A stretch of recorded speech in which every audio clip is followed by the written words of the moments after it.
It's Texas football talk. From those who wore the burnt orange. Welcome to Longhorn Lowdown. Now here's Todd Hunt, Stevie Lee, and Stu Myrick. Welcome to another edition of Longhorn Lowdown here on a Saturday, a special edition, because when you get one of the coaching staff to join you, who we got to share the campus with at one time or another, you make time for him whenever he's available. Stu Myrick here with Todd Hunt, Stevie Lee. What's up, fellas? Hey, my man. How you doing, buddy? And joining us on the virtual couch this week, we call him Big O. He is Texas through and through and through. One of the best ever. One of the first Longhorn players that I met when I was on campus way back in our day. Right. AP All-Southwest Conference, 3-year starter defensive end.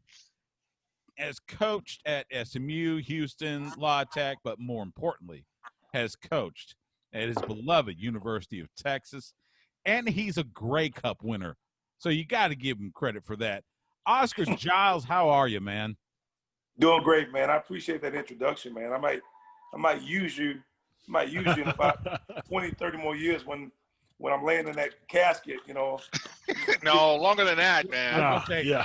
You can't die because it's going to be a while before Todd and I die. That's right. He's a little younger, so he's got a little longer. But I look older than all you guys, man. You do. You got I look great.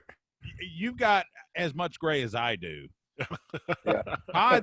Todd looks like he could still play. Yeah. Oscar, you haven't aged in 30 years. Oh, not a minute, not a second. Wait, what's your I secret? appreciate that. I hide it well. You know, that's part of being a coach. You hide it well. Very good. Yeah. Oh, All you're right. still the same size we played in college, man. I just recently saw it. I know. I'm like, so what are you doing? Seriously, how you keeping like fit like that, man? Well, my wife, we've been married 13 years, and she tells me if she's making all the meals, so that helps. You know, Yeah. Okay. But if I'm fat, she'll let me know in a hurry. That's what we need in our lives, I man. was Ain't gonna no say, doubt. wives have a tendency to do that. Motivation. That's why I'm still single. I don't know. Yeah. But also, he has 2 daughters, so he's got to stay good because when those guys come a knocking, in fact, they're gonna run away from the door when he walks up there. No question. I plan on meeting them at the door. With I was gonna say, artillery. how far is the shotgun going to be from you when that happens? Oh, it's gonna be real close, right by Real the door. close. I expect nothing less. Tell Hey, me Big- and Todd to come over. We'll come out. When he walks to the door, we'll walk behind him. There you Yeah. go. Oh yeah. Hey, like you know the what's funny? mafia. Like You know a what's boys. funny? Go ahead, Coach. Yeah, you know it's funny today. You know we got done a little earlier today, and I'm sitting there talking to both my daughters. One is 12, one is 13, and I'm looking at them. They're telling me about school and virtual school and all that good stuff, and you know it's like you get a moment there, Ty, where you start looking at them like, God, these guys are growing, and Yeah. they got things popping out of their chest, and you know, tight pants on, and I'm like, I'm not even listening anymore. I'm looking at them like, what are you wearing? So that's, I hate to show it, but that's little man over there. Oh yeah, that's little man. I see Little man ain't little. So. He ain't a little guy. He's 300 Little man pounds, taller about than you. 6'2". Huh? Little Yeah. man's taller than you, Wendy. Yeah, he's close enough. But anyway, I'm Oscar Big O. I know exactly what you're talking about, bro. Hey, Yeah. Oscar, I have 2 daughters. I got a 10 and 13. So we're going Right. through the same thing right now, man. Yeah, it's Yeah. crazy. And I mean, you want the best for them, and you know, me and you and Todd, we've seen it all from different guys, and we've been around some of those guys. You're like, you stay away from these guys. You know, Yeah. I was one of those guys a long time ago, but stay away Not from you. them. No. This is what you look for. Yeah. They're real smooth. They talk real smooth. Uh-huh. Yep. But, Yeah. Believe me, I tell them all, I say, listen, don't take anything personal, but anybody you date, I'm not going to like. Yeah, absolutely. Not Yeah, I supposed tell to. them that all the time. Like, Yeah. why should I like him? Yeah. Why do I have to like this person? You know? Exactly. So, anyway, man, really, thank you for giving us your time. Really, I want to jump into it, man. Tell us a little bit about Mr. Oscar Giles, Coach Oscar Giles. Where you from? High school and things like that. In your family life, did you grow up with a bunch of brothers and sisters? Tell us about that. Yeah, I'm the oldest of 4 boys. Okay. We were all born in Dallas. Actually, I said all of us not born. One was born in Palacios, where my mom originally grew up in Palacios. Palacios is southeast of Houston, okay? And so it's near the Gulf Coast. And when a hurricane came into town, man, we packed up and got the heck out of Dodge. Went to Austin or somewhere close to land. But Dallas is where I was born, and my other 3 brothers were born. And it's a life that I wouldn't change anything. Been through some hard times with my dad and mom were divorced when I was 9 years old, and my dad had a problem. He had an alcohol problem. To this day, that's why I kind of, I might taste my beverage of my choice, but I've always been very respectful because my dad he had a really bad issue with that, and really, one reason why my mom and dad separated because of that. So I became the breadwinner of my home. I started working when I was 12 years old at a grocery store in my hometown of Palacios, Texas. And it taught me that I had to grow up in a hurry because my mom worked 2 or 3 jobs, and so she was never at home. And this is not a sad story, it's a happy ending because she taught me a lot about hard work and dedication and commitment to getting what you want. You have to work for it. So I try to, express that to my brothers that were under me, and all of them were big, and they were all big. They all played football, and they all were committed to being the best that they can be. So in a nutshell, we left Dallas when I was 9 years old and came to Palacios, where my mom grew up, and we stayed with her mom, my grandma. And when I went to that high school, Palacios, there was a guy by the name of Pat Walker. And Todd Hunt probably heard this story before, but Pat Walker was like my father figure. That's one thing about what I tell these kids, and that's why I got into coaching. I didn't have my father figure was my high school coach, the pastor at my church, the fireman, the policeman. Those were my role models. They were my father figures. So a coach taught me how to tie a tie. Coach told me how to buy a Valentine gift, or just different things that a father usually does. I had people in my life that kind of taught me those things, and in turn, I'm doing the same thing for the kids that I'm dealing with now, because it's some guys in my room, they have great fathers, they have great mentors, they have great leaders of people that's in their life. But if they don't, I'm there for them, and so I take a real personal approach about it, and probably one reason why God's blessed me to be doing this for 22, 23 years. When I set out to be a coach, I didn't set out to do this for 20 some years, but I'm not really working. I mean, this is fun, getting the opportunity to share, getting the opportunity to teach and mentor, or unbelievable goals of mine. And I mean, it was given to me, so I'm trying to give it back. So Big O, during that time back in the day in the late 80s, recruiting's totally different than it is today. You know that because so when you were in high school, when was the first time you realized, okay, I'm going to be going somewhere after this. I'm going to use football for a tool? Or was it just your coach came into one day like mine and said, listen, you can go play ball. You just got to do such and such. I mean, how did that happen for you?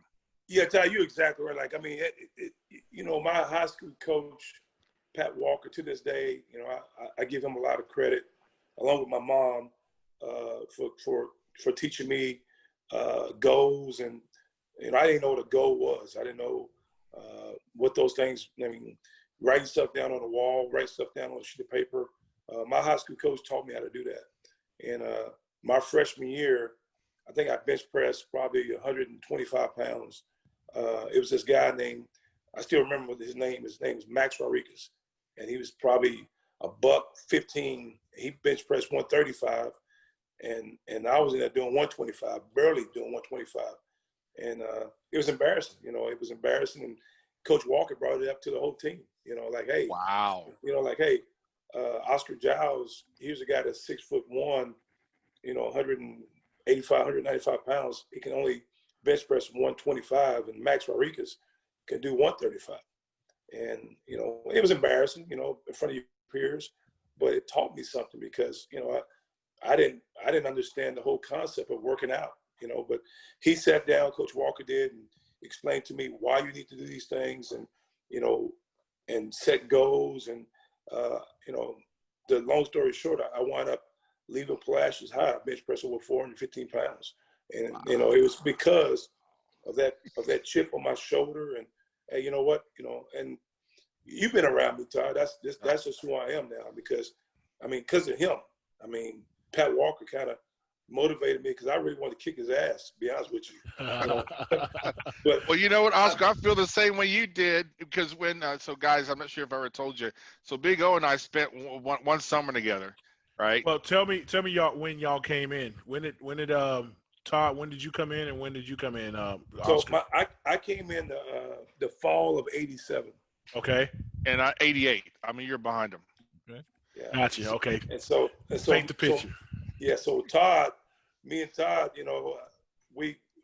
I think Todd was a heck of a football player. I watched, actually, Todd, I never told you this, but I watched your high school tape. What?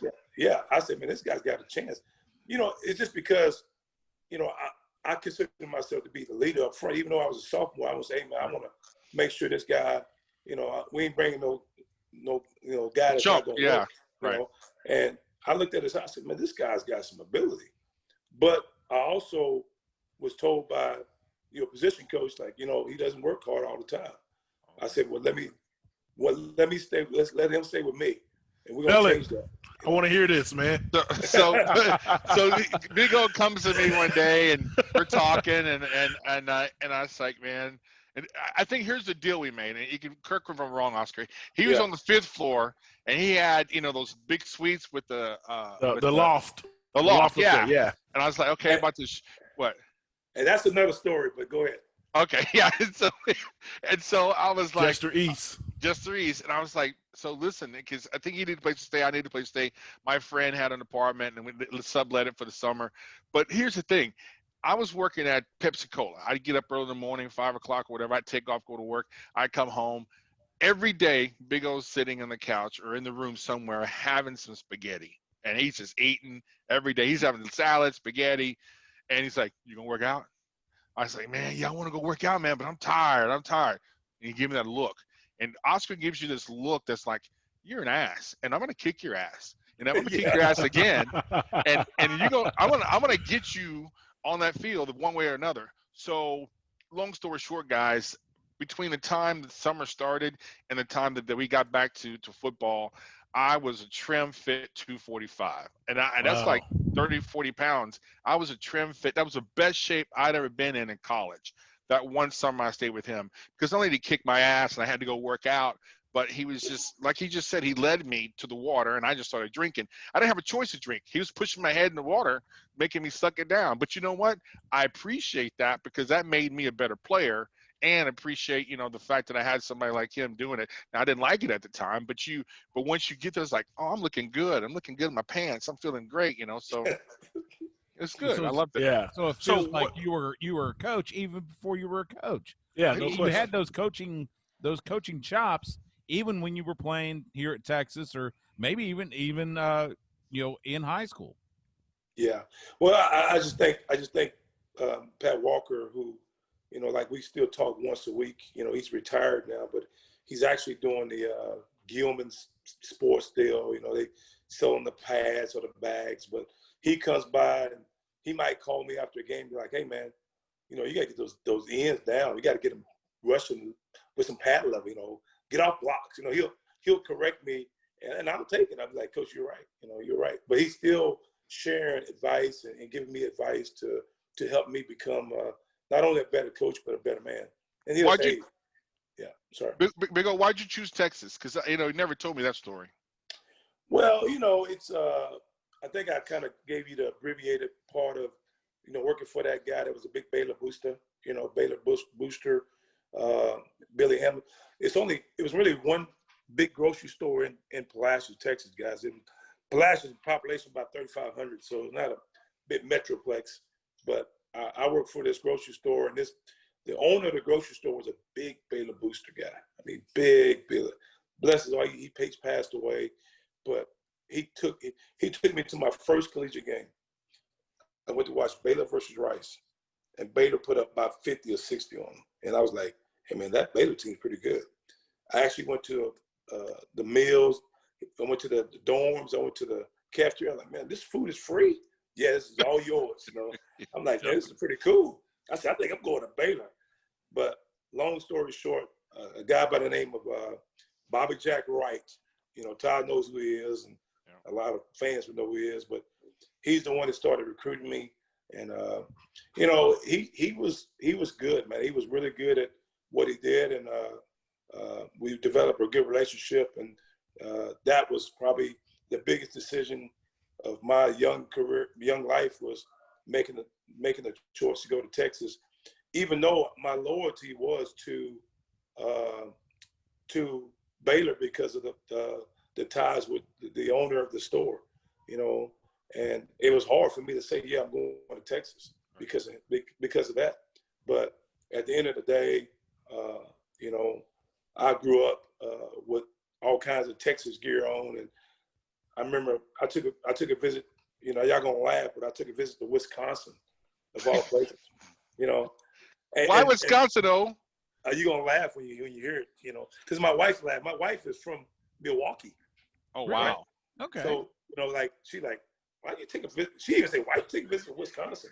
The reason being was, my buddy had a magazine. Okay, per se. I'm gonna keep it like that. It was a magazine. And it had the best places, the best college campuses in America. Okay, guess who was number one? Wisconsin. Wow. Okay, their song was the Budweiser song, whatever. My mother drank Budweiser. I said, it's number one song. I mean, Budweiser. Hey, you know what? I want to take a visit to Wisconsin. And the guy that was recruiting me,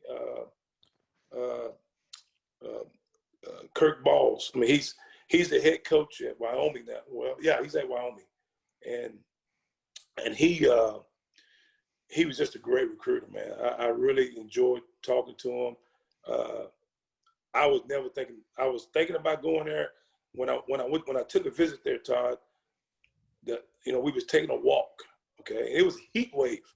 It was a heat wave at Wisconsin. Okay, and we was taking a walk. And I'm like, man, this little the sidewalk is a little icy. He says, you know why? He said, this is not a sidewalk. This is a lake. And I'm like, a lake? I'm like, what the heck? But stuff like that kind of got me worried. Like I'm from Texas. We haven't been walking over frozen lakes. That's not what we do. So, but great experience. I visit TCU. I like Jim. Jim Wacker was the head coach. I really like Jim Wacker. He did something that I'll never forget. Bless his heart, he passed away. But I had a little afro, Todd. I had a little afro, and he rubbed my hair. You don't rub 17. That's where you got a little afro, right, Todd? I had a little afro back in the day, right? I don't now. But I had a little afro, and he rubbed my hair, and I was like, what? This man don't even know me like that. Don't ever touch my hair. But no, those were the schools, along with Baylor, because of the grocery store. I worked there for 5 years at that grocery store, and that guy was, I mean, like he had the game on every weekend in the grocery store. And you couldn't do nothing but watch Baylor. And so, I mean, everybody thought I was going to Baylor, but, everybody said you broke the old man's heart. But you know what? I didn't. I did what was best for me. And I'm really, really glad God gave me that decision to do, because ain't no telling what would have happened with Baylor. I just know what happened in Texas. Wow. Yeah. Great story. The Wisconsin thing, I was in Minneapolis a couple years ago for the Super Bowl, and good Lord, I have never felt so cold in my life. That was yeah, it's cold. It's like I could never live up here. So, it's what was that first? What was that freshman year like? Stepping foot on campus and the tradition of Texas and Longhorns and everything, and playing for Coach McWilliams and everything. Just talk about that first experience. I tell you, Coach McWilliams was a heck of a recruiter. He had just got there. They were in transition. I'll tell you a quick story. I'm gonna try to give you the cliff notes because Todd knows I love to tell stories. But Fred Akers was the head coach that was recruiting me at first. Okay. And Fred, I remember taking a visit to Texas, and it was in December, and I had my roommate. This roommate was Billy Dykes, Harley Dykes' brother. We actually grew up together, so that's another story too. But I had a great trip to Texas. I had a great trip to Austin. Stayed at the Hyatt downtown, that old Hyatt downtown, and they gave me a newspaper. They had a newspaper up front, and I'm like, man, this is kind of cool. This is a cool hotel. You get a newspaper up front. I had no idea what's going on. So, but on the front of that paper had Fred must go, and I was like, oh wow. Uh-oh. I mean, like, Tyler, like you get that paper in the morning, like Fred must go. Is that the same Fred that's the head coach in Texas? But it was, because he had the hat on. I was like, that ain't right. So I kind of read it, and I'm like, dang, I'm thinking about going here, and he's not going to be here. Wow. So quick story.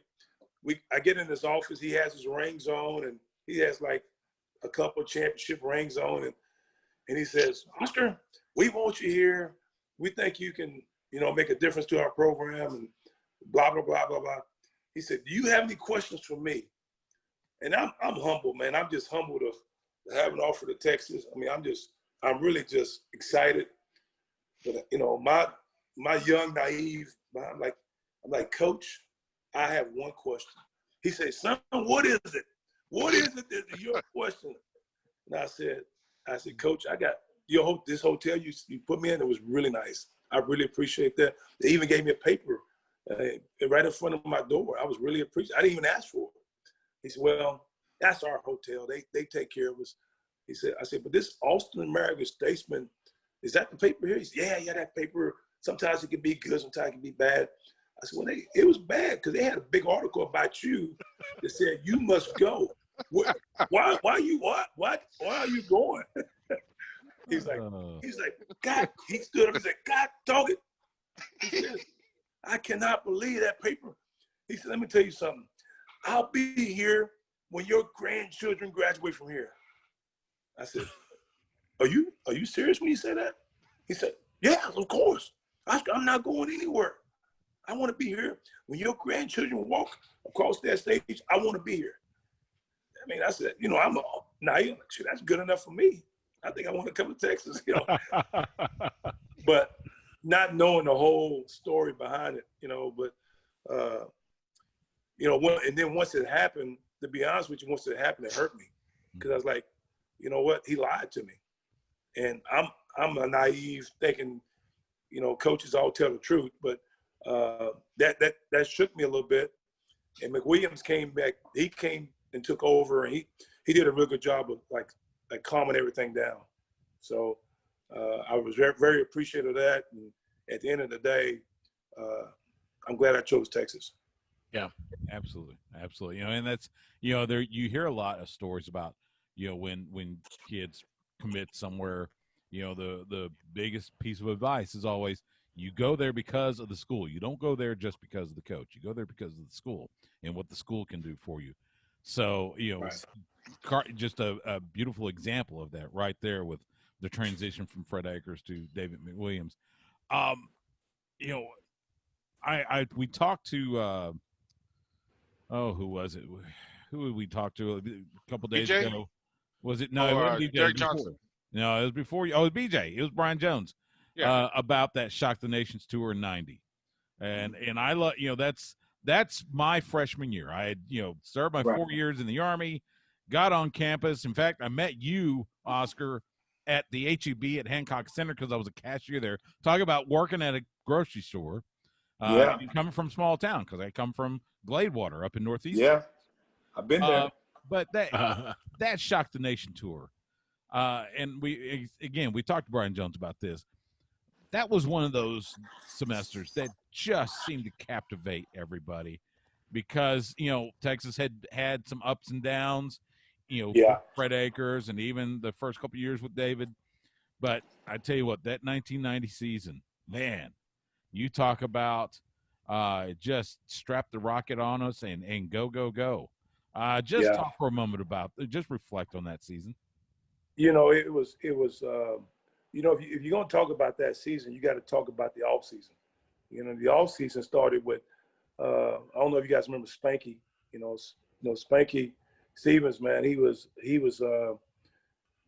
in charge. He was kind of helping out with the off season, and he wanted to go old school. We went into the old weight room. They had no damn AC in there. It was freaking like 110 degrees, 120 degrees in there, and you walk in there, you start sweating.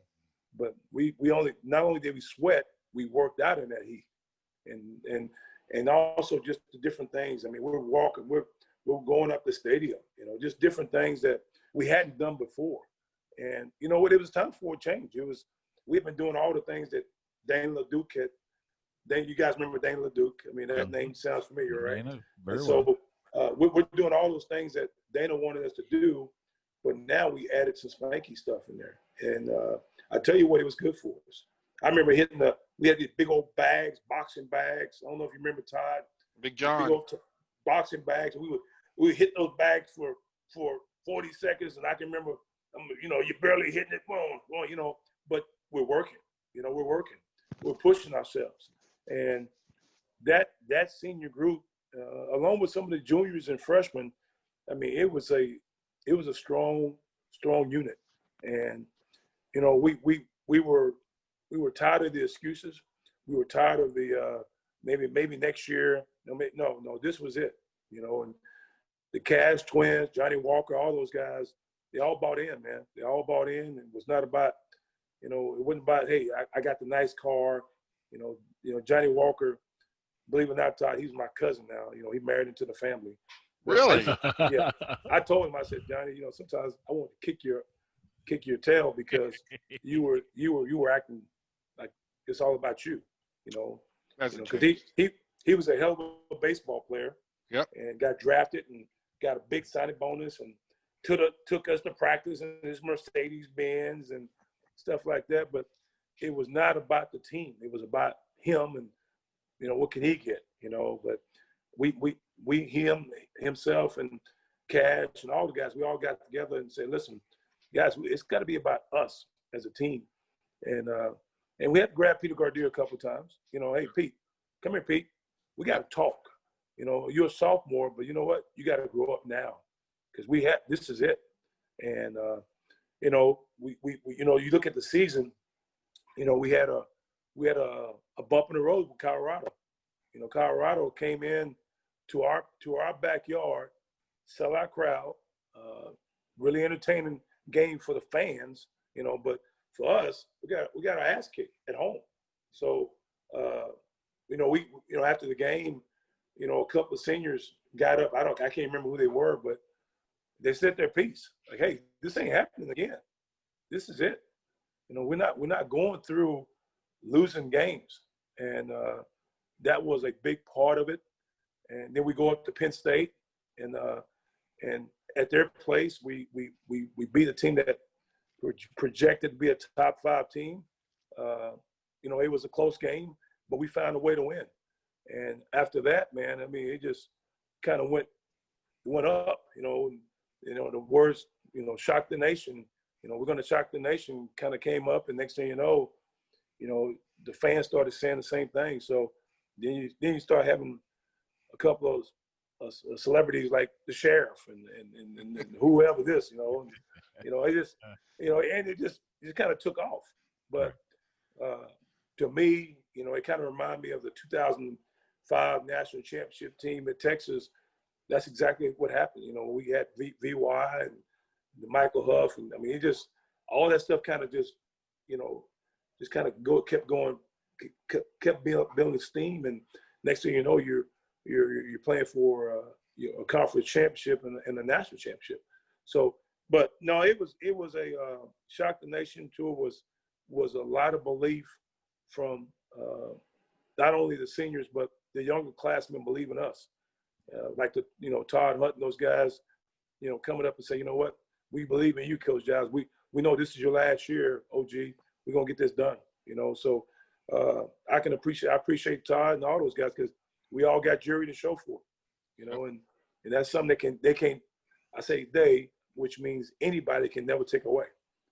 One thing with that Shock the Nation tour about you guys going out and doing and playing way above what was expected of you guys, the one common denominator that I heard from Todd, from BJ, from other guys that was on that team was they took you out of the nice weight room and put you under the stadium. Yeah. You went back to your roots. Yeah. And I think that's probably something that, if things fall off the rails, hopefully we don't, we might need to go back to the roots, So. Yeah. Well, yeah. Stephen, that's a good point, man. To be honest with you, that's what we're kind of doing that now, with all the construction going on. And, of course, this is going to be a nice facility, guys, one of the nicest in the country. And, it's great for recruiting. It's great for our kids, they're not going to – a lot of the seniors are not going to enjoy it. It's going to be the younger classmen that's going to enjoy it because it'll be ready next fall. But I'm just telling you, you're exactly right, Stevie. At the end of the day, it's going back to old school way of working. That's why when I tell you, when you talk about that season, you got to talk about the off season, because that's what Spanky was doing. We was working out in the old locker room, the old weight room, and it was hot, man. Felt like it was 200 degrees in there, Yes. So a lot of the stuff that we went through, it made you respond to adversity, and to me, that's the strongest. That's how you develop your strength. From a mentality standpoint. We can get stronger, right, Steve? Steve, you're strong as hell. You can bench press so much weight and all that stuff, but where you are probably stronger than most people is your mentality, your mind, and you can handle adversity. And to me, that's where we became much stronger as a team. Yeah. And that's what we're doing now. We I'm telling you guys, you guys know it, but all the adversity we've had this year with all the coronavirus and, this guy tested, this guy's negative, this guy, you talk about some adversity now, and we're not done yet. It's going to be something that happens the next 2 or 3 weeks, or maybe sometime during the season. How do you respond? We always talk about this E equals R, your event, the response from that event. And I'm no psychiatrist. I'm not one of those guys, but I know this from a mentality standpoint, we're a lot stronger than we have been in the past. And I think that's going to help us, because I'm telling you, and you know this, when you're in a game and you're up by 14 or down by 21, how do you respond? Yeah. Some guys can be like, I'm done. Or you could be like the 2005 team, down by 21, down by 28, and say, you know what? We good, dog. VY saying, we good, dog. We good. We're going to get this. We got this. Yeah. I want to ask 7 more. I want to ask you, when you were a player and when you were a student here, go back to that. Was there a spot in town? Was there that one place that you had to go to, like, weekly or every other day because they had a great hamburger or, great atmosphere or something like that? Let me hear Come on, man. Come on, Stevie. You know what I'm going to say. What is it? Players. Oh yeah. Hey, I miss Players. Oh man, Players. Oh, I miss that place, man. I was upset when it got done. I know, man. Let me tell you something. Both of those guys were like my family, man. I mean, they were like family to me. In fact, one of them actually bought a house in Palacios. Really? What? Okay. Right off the Gulf Coast. You know, I do remember that. Yeah, I remember something hearing about that. Yeah, he bought a place. So whenever I was in Palacios, you know, you can't look this up to the records, but it was a way that I can, you know, go over there to his front porch and kind of hang out a little bit. But it was, I mean, just a great. And they were partners. I think it was 3 guys, but the 2 were more visible than the other one. Right. But just great people, man. And they sold it to the university and made a buttload of money. Okay. Of course. Right. But I'm just telling you, if I wanted a hamburger, if I wanted to entertain a young female or something, we're going La. Go Yeah. Players. Yeah, That was I'm my married, but- that was my first meal when I moved to Austin. That was my first meal Yeah. with Players. Oh, so good. Didn't that gentleman that moved to Palacios, didn't he open up a burger joint down there? Or did he? Okay, that's what I thought. I thought I heard something. Wait, there's another Players somewhere in Texas? It's not a Players though. I understand that, but is it a Players burger? No. It's not. He You know what? He tried to do it, but in Palacios, man, it's really only 2 burgers places there. It's Dairy Queen and Sonic. Yeah. Because Dairy Queen is in every Texas small town. Yeah. Because, you know, and then Sonic is like the hangout of all hangouts. You know. Exactly. Oscar, I think you and I might have grown up in the same town because it was the same way in Glaywater. Yeah, exactly. You went to eat at Dairy Queen. You went to hang out with your friends at Sonic. That's all it was. Yeah. You weren't clear. You had that Route 44 cup. That's right. Filled with something. Yes. You never knew what. Yes. And it usually it was a little stronger than Coca-Cola. It was stronger than the limeade, whatever they put in there. The limeade. Exactly. Strawberry limeade. I want strawberry limeade mixed in with the cherry limeade or whatever. Because then you had a little ball of something in the cup holder. Okay, I'm drinking the cherry limeade till 2 a.m. Yeah, right. Oh, Yeah, right. Sure. So, Oscar, you know the guys from Players. Yes. So we need to reinvent that burger, like bring it back out some kind of way, man. Not only Stevie, not only that burger was off the chain, the shake was off the chain. Yes. The shake was like some of the best milkshakes in town. The milkshake was off the. I mean, like, come on, man. I mean, any place can match that place. Golly, I hate that the business school is there now, man. Oh yeah. They should have put a Players restaurant inside the new business school. That's what I wish they would have done. Or at least save the griddle. Yeah. If you save the griddle, then we can recreate the burger. Because it's got to be that. The griddle has to have something to do with it. With all the burgers that have been cooked on there over the last, 30, 40 years, it's that buildup. You got to have that. It's kind of like seasoning a cast iron skillet. Yeah, man. I get that. So it was a great place, man. It was a really good place, and at the end of the day, that was kind of the place where, like I said, other players kind of went to go grab a sandwich. It was not very expensive. It was your typical $3 hamburger and order fries.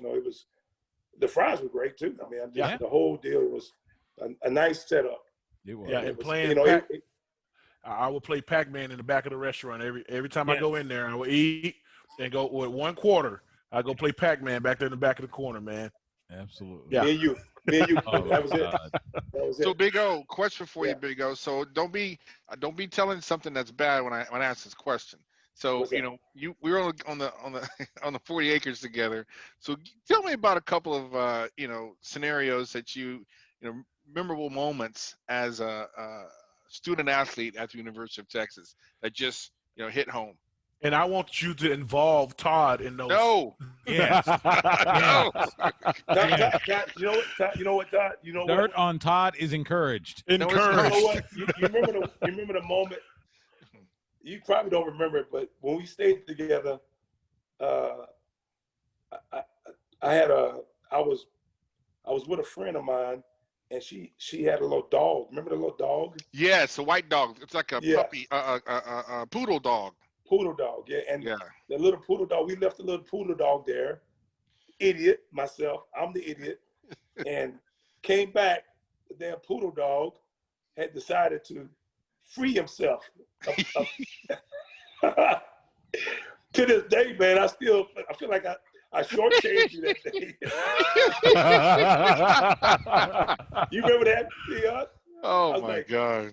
I was like, man, hey, T-Hawk, man, I don't have a lot of money, but I'm going to give you this much. I'm going to give you this much. I'm not working, but I'm going to owe you more than this now, man. Oh, listen, man, that's all good.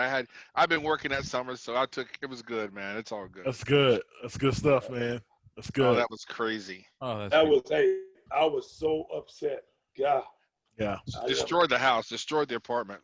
Oscar, so how did you get into coaching after football? So what did you do after the University of Texas? Did you go straight into coaching? How did that work? After I played, I did not get drafted. I signed a free agent deal with the Atlanta Falcons. I had several teams contact me after the draft, and I landed with Jerry Glanville was the head coach, and I had a great experience. Let me tell you a quick story. So Jerry Glanville, if you heard that name before, he's kind of crazy out there kind of coach, but really good football coach. Elvis. Yeah, he loved Elvis Presley. Okay, loved Elvis Presley. He left 3 tickets for Elvis Presley every home game. Okay, my first NFL preseason game, I take a bus to get to the Fulton County Stadium, and I get out the bus and I go into this I'm excited because this is my first NFL game, and I open the door, and you talking about full blast music. You ain't nothing but a hound dog.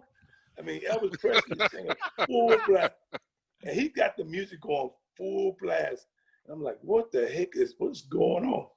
And Coach Glanville is running around the locker room acting like he playing a guitar. You ain't nothing but a hound dog.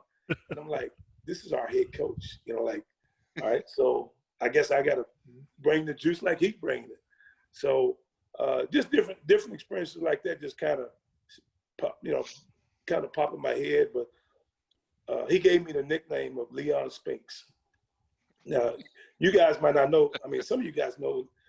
Ty, you know who Leon Spinks is. Yes, I do. With Mike Tyson, but he had the gap and all that stuff. So I was fighting every day in camp in Atlanta. Because I had a chip on my shoulder, man. And I never forget this guy named Chris Hinton. Chris Hinton was an all-pro offensive tackle. He was part of the deal where Eric Dickerson got traded to the Rams, and he was part of that deal. I used to call him the Black Michelin Man because he looked like he's just so big. And you ever see the Michelin commercial where you see all these tires? Yeah. He was built like that. He was built like a bam. Like he had like 8 tires, and his head was getting smaller as it went up. But I had a fight with him, and I didn't try to, Todd. I really didn't. I mean, I was just trying to. Yeah, I was trying to work my hands and try to do my best to make the team, and I beat him a couple of times, and we was in shorts. He was like, "Hey man, quit being a short All-American rookie." He said, "You need to calm your ass down." I said, "Hey man, you calm down." I said, "I'm trying to make the team. You're an All-Pro. You ought to be freaking trying to kick my ass." He said, "Oh, I'm gonna kick your ass." I said, "Well, listen. Part of me making this team is to beat you, and if it comes to beating you every time I go, I'm gonna do it." He said, "You beat me one more time, it'd be the last time you pass rush." He thought that was gonna fear me. That gave me more juice. Oh yeah. Okay? So I beat him this last time, and he picks me up because he is strong, and he about tossed me, Stevie, because I'm about 255 pounds. He about tossed me. And so and then he walked away like I wasn't going to do anything. I came back and I jumped on his back and Boom. I started doing this, whatever. And I threw him down, and then the old lineman kind of, hey, let him go. Well, some of my D-line brothers came out and said, you let him go. Yeah. Next thing you know, it was a brawl, right? Awesome. So Jerry Glanville comes over there and says, hold up. And you got to understand, Jerry Glanville is like 5'4", right? He's not a tall guy. He has his black hat on, black shorts on, his shades on. He's like, who started this? Who started this? They said the rookie started it. Leon, he started it. And I'm still trying to figure out who they call Leon because I'm Oscar Giles. They said, Leon started it. I said, like, he talked about that. Anyway, long story short, Glanville said, okay, all right, young rookie, you want to fight an older guy? Let's get it on. So they circled it up, and I'm like, oh, man, I didn't want to fight this guy, not one-on-one. So now it's on, right, Todd? Right. Now I'm dipping and dodging, trying to avoid the guy, and he ain't doing that. He just gonna come tackle me. So Right. he tackles me, okay, slings me to the ground, and he's trying to punch me, but I'm steady punching him. Next thing you know, I see guys jumping on top of him. I mean, it was a great day for me because I became one of them. Yeah. I became one of the D linemen, Stevie. You know, Todd, they say, hey, you know what? Yep. This guy won. Hey, OG. They gave me the OG. Come here. OG. I was like, all right. You ain't Leon no more. You OG. OG. I said, okay. I said, Respect. I kept telling myself, I said, listen, are we gonna be able to, that Chris Hinton guy, you gonna be able to keep him away from me? He said, hey, he ain't gonna touch you. So they were right. I went to the locker room, and Chris Hinton, he kind of surprised me. He kind of walked up to me because I saw his feet. And I was like, oh shit, He said, hey, Rook, hey, don't let that shit happen again. Don't let that happen again, okay? You got some toughness about you. You got some toughness about you. Don't do that again. I said, don't you do that to me again. You know, hey, don't you do that to me again. I said, Never back down, Oscar. Hey, I ain't Never. back down. I ain't backing down now. He said, boy, you crazy. Yeah, right. I'm crazy. Yeah, I'm crazy. Yeah. But that's a true story, man. That's awesome, man. What was it like playing in the CFL? CFL was cool. I played, like I said, I played really three years. That third year, I tore my knee up. We played against Buffalo, and I was on the kickoff team, and I got hit the wrong way and never really recovered from knee injury. So the Canadian team, my agent kind of set up something with the Canadian team up in Edmonton, and I went up there for a year. I actually wasn't even healthy. They actually just signed me. I was getting paid from them. They said, listen, we're gonna keep you here, and you need to learn the game, and we'll see how it goes. So I was able to do some rehab and actually learn how to play the game, and not play the game, but just all the different rules that they have. You know, it's a different. Yeah. You know, it's a wider field. You got to back up a yard and a half off the ball, and just different things like that. And then the following year, I played for Edmonton, and then they had 5 teams in the U.S. They had one in San Antonio. They had one in Shreveport. One in India. Huh? Yeah. I'm from Shreveport. I remember that. Yeah. Yeah. And one in Indianapolis, and I think one in California. But the team in Edmonton, they really loved the way I performed in camp and stuff. But they had a veteran crew, so they really didn't want to cut anybody because you only can have a certain amount of Americans and Canadians on each team. And they didn't want to cut in their Americans. So the head coach, Coach Ron Lancaster, he's a great man. He called me in his office. He says, Oscar, I like what you provide for us, but our family is tight as far as this team. They had just won a Grey Cup the year before.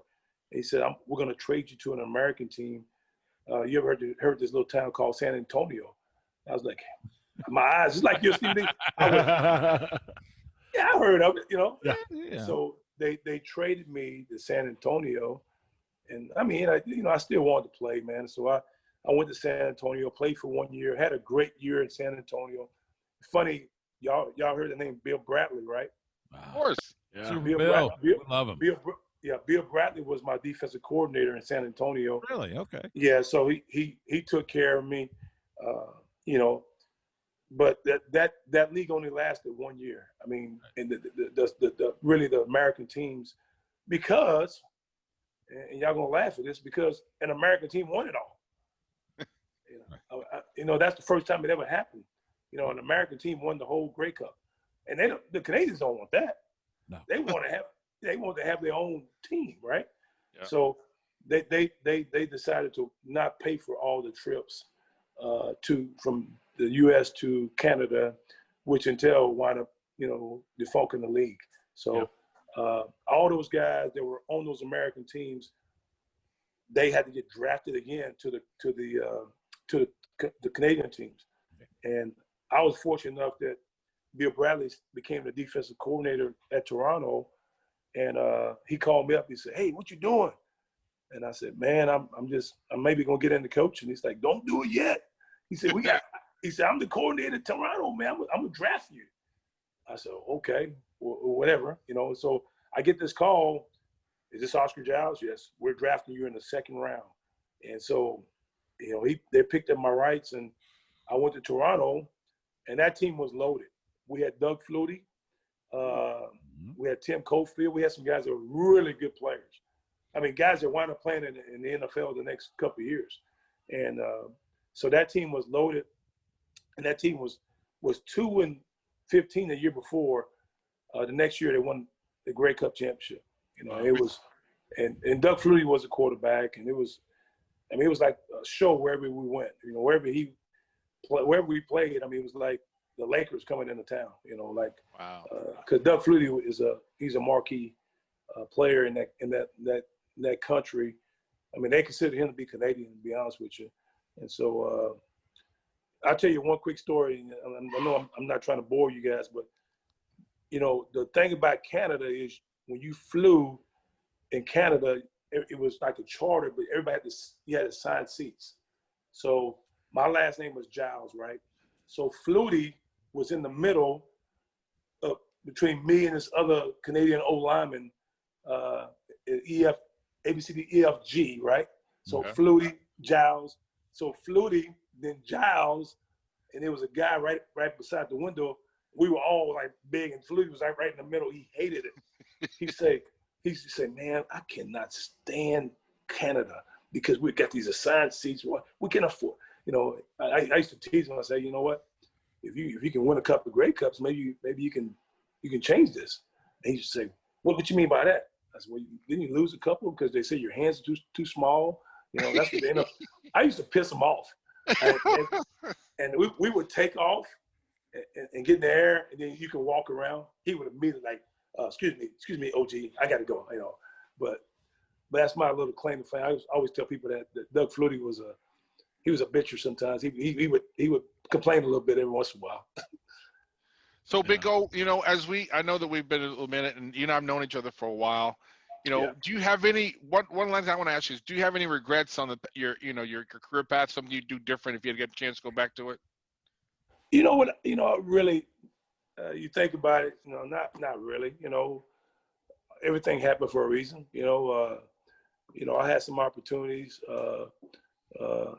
in life as far as being a coach, probably going up the coaching ladder a little bit faster. But where I'm at right now in my life, man, this is great. I love Austin, Texas. I love the opportunity to work with kids. I mean, I get paid for what I do, man, and this is a joy to do. I know the aspirations and the standard is set here in Texas, and we have to meet those standards. So, and no way am I walking away from that. I mean, I like those standards. I want to be at a place where the fans want you to be an elite football team. I want to be at a place where I want to see that happen again. I've seen it happen, and it's really a good time when it happens. So I think it will happen. with the staff we have and the kids that we have. A lot of times, people don't believe it, but you have to be lucky. But you have to be prepared for that luck too. Preparation is some people call that luck, but preparation is part of it. Absolutely. So I do think we're in a position where we can do a lot of great things. When you got that quarterback coming back, that's huge. Defensively, we have to do a lot of things that's going to help us. Get him the ball back and let him make things happen. Yeah, Oscar, if there's anything to put faith on, it's your coaching. Look, let me. This is a list of players you've coached: Tim Crowder, Brian Robinson, Brian Arakpo, Henry Melton. You turned Henry Melton from a running back to a D end, and he became one of the best D ends, not only in college football, but had great success with the Bears. Sergio Kindle, Sam Achos, Jackson Jeffcoat, Alex Okafor, Charles Amenahu. I mean, I know they had talent, but they also had to have great coaching, and that's where you come in. Yeah, I'm very blessed and very fortunate to be able to work with those guys, and it's a humbling experience to see those guys be successful. Brian Arakpo just retired, and it's amazing. I know I'm getting old now. He's played 10 years in the league and got his own business, and I can remember recruiting that young man and seeing the success he's had. I mean, it makes you feel like throw out the trophies in the rings. That's my trophy, and my ring is him being successful, having 3 great kids and a lovely wife, and to me that's the trophy that I brag about more than the national championship ring I have.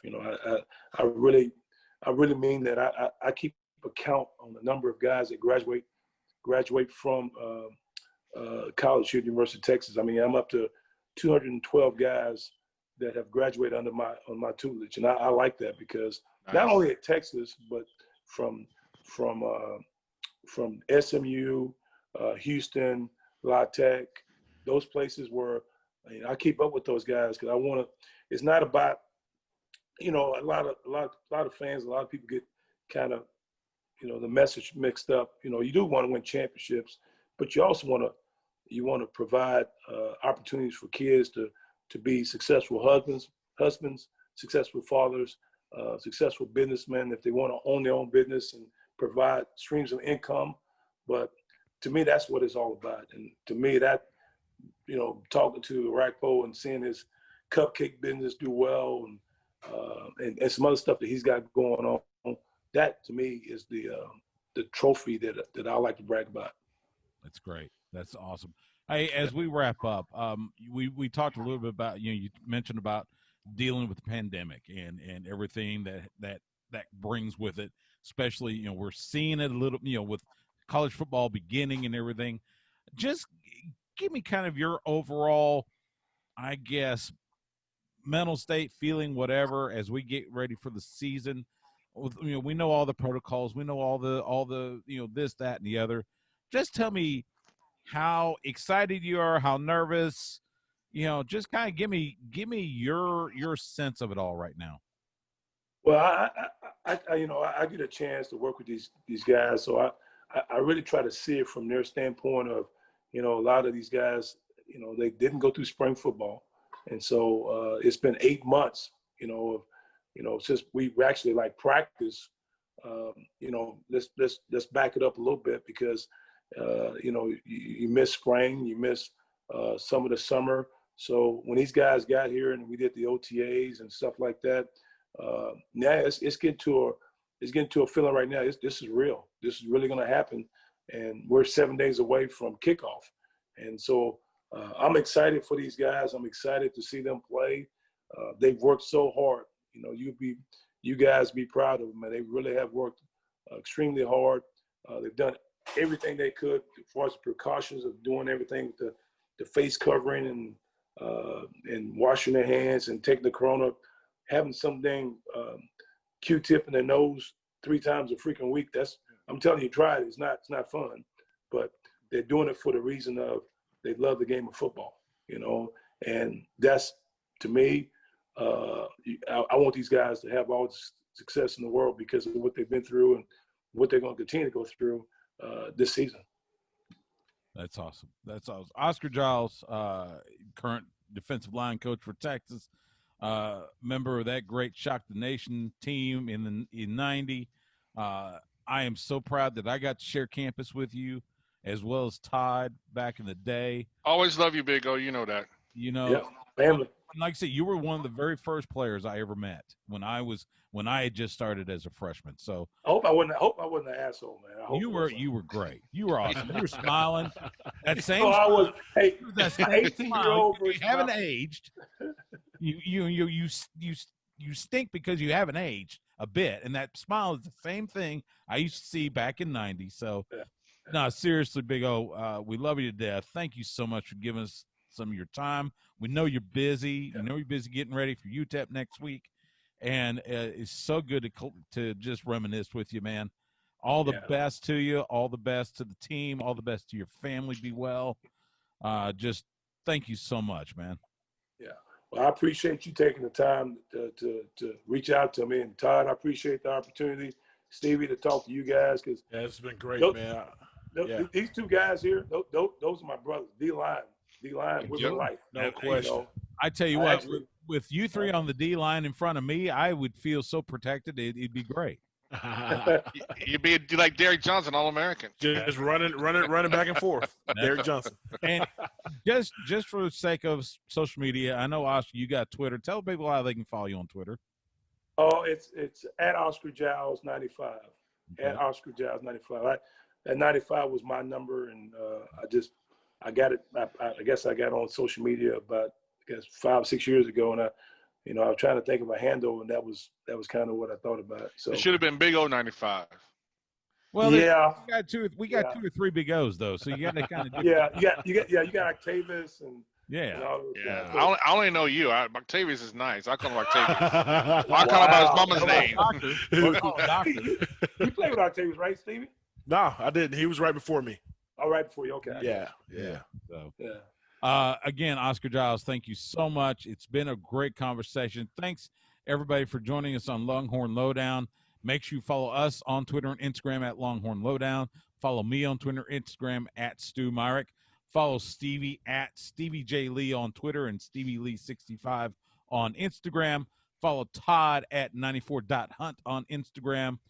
Guys, thank you so much. It's going to be a great season, and it's just so good to see your face, my friend. That'll do it for this week's Longhorn Lowdown. Again, thanks so much for giving us some of your time. Until next time, hook 'em. Hook 'em, guys. Hook 'em. Hook 'em.